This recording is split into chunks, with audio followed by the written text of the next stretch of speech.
Selamat berjumpa kembali dalam layanan audio Sahabat Seperjalanan. Hari ini adalah hari Sabtu, 10 Januari 2026. Tema renungan saat teduh kita dengan judul Konsistensi Mencintai. Firman Tuhan terambil dalam Yeremia, pasal yang kedua, ayat yang pertama sampai dengan kedua. Firman Tuhan datang kepadaku bunyinya, pergilah memberitahukan kepada penduduk Yerusalem dengan mengatakan, beginilah firman Tuhan. Aku teringat kepada kasih-Mu pada masa mudamu, kepada cintamu pada waktu engkau menjadi pengantin. Bagaimana engkau mengikuti aku di padang gurun, di negeri yang tiada tetaburannya. Mari kita berdoa.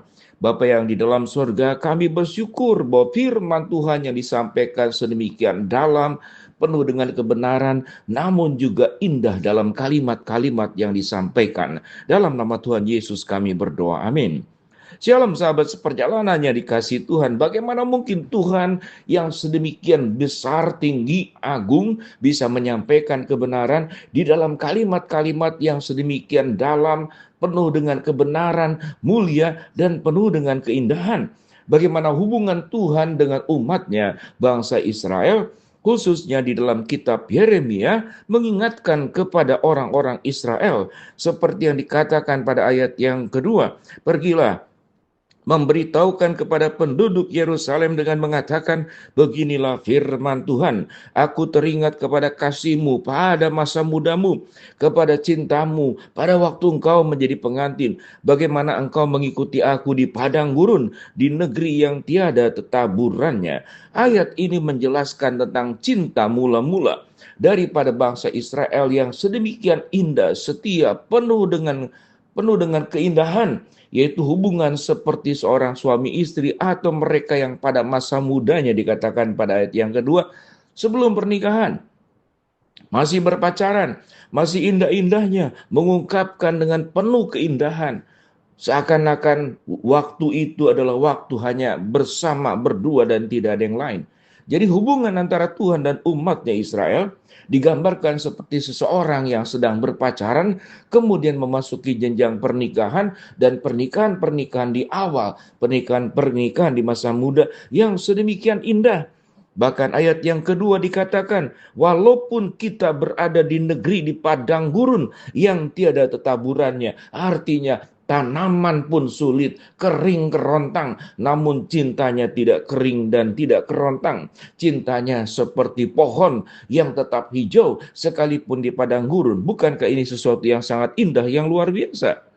Namun, di manakah konsistensi cintanya orang-orang Israel, Yehuda kepada Tuhan? Sementara Tuhan cintanya tidak berubah, kasihnya tidak berubah, pertolongannya tidak berubah, kemudian juga penyertaannya tidak berubah, perhatiannya tidak berubah, tidak terukur. Gambaran tentang cinta Tuhan lebih dalam dari laut, lebih tinggi dari langit, lebih indah dari pelangi, lebih luas dari samudra, dan itu kekal sampai kekal.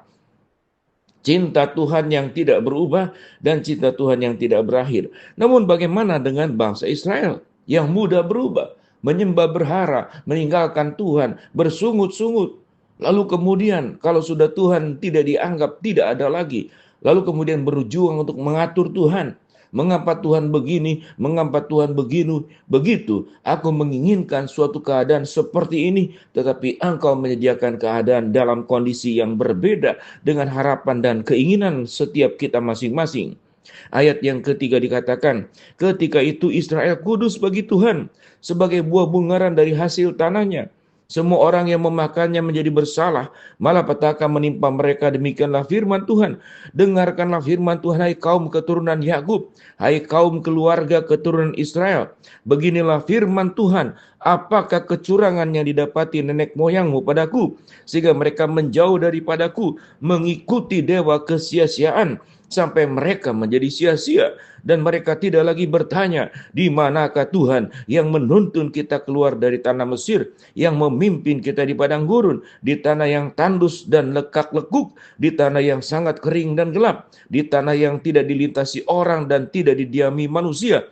Aku telah membawa kamu ke tanah yang subur untuk menikmati buahnya dan segala yang baik daripadanya. Tetapi segera setelah kamu masuk, Kamu menajiskan tanahku, tanah milikku telah kamu buat menjadi kekejian. Para imam tidak lagi bertanya, di manakah Tuhan, dan seterusnya. Itulah ayat-ayat bacaan yang berikutnya.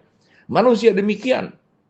Kalau kita gambarkan ayat pertama sampai selanjutnya, pada saat kekeringan, pada saat kesulitan, pada saat kita tidak mampu, kita berseru kepada Allah seperti bangsa Israel. Lalu Tuhan memberikan pertolongan, memberikan kelancaran, memberikan kemajuan, membawa ke tanah yang subur. Tetapi pada saat itu kita menginjak suatu keberhasilan, berada di tanah yang subur, seperti yang firman Tuhan katakan, menikmati buahnya, menikmati hasil dari tanah yang subur. Namun kemudian engkau melupakan aku, engkau membentuk dewa-dewa untuk disembah, melakukan kekejian, melakukan kemerosotan kehidupan, kemerosotan moral dan spiritualitas yang ditinggalkan. Di manakah kita? Kalau kita boleh bertanya, betapa sulitnya menjadi Tuhan pada saat kesulitan ditolongnya dan manusia minta diberkatinya. Tetapi setelah diberkati, manusia melupakan Tuhan. Bagaimana kalau kita coba menempatkan diri di posisi Tuhan?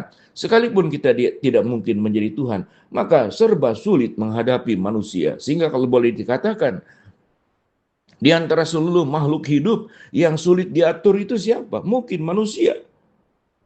Serigala, harimau, katakanlah binatang buas, namun dengan teknik tertentu mereka bisa dijinakan sekalipun kebuasannya tetap ada di dalam dirinya.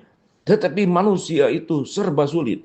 Sewaktu dilembut, diberikan kelembutan, dia kemudian lupa diri.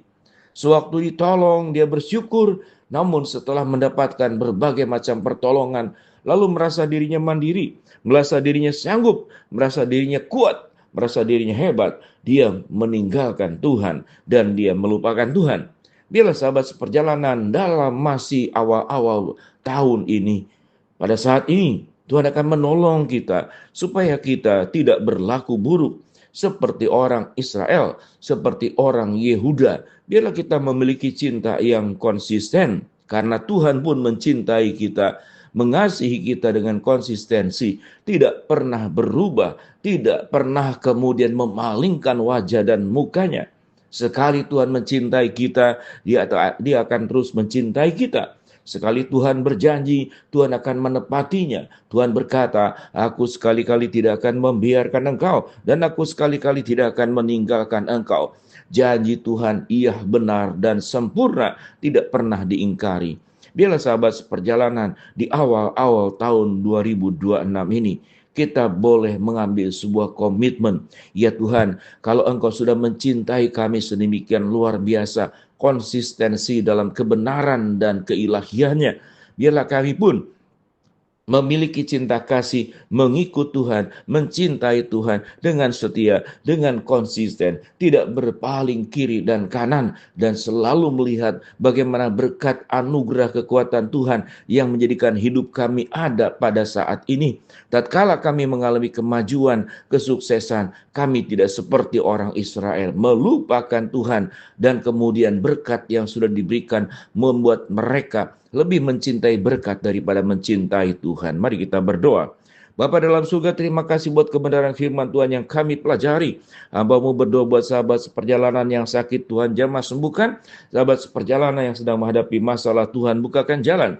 Sahabat seperjalanan yang sedang berdoa mengharapkan sesuatu, Tuhan kabulkan dengan cara dan waktu Tuhan yang terbaik. Di dalam nama Tuhan Yesus kami berdoa. Amin.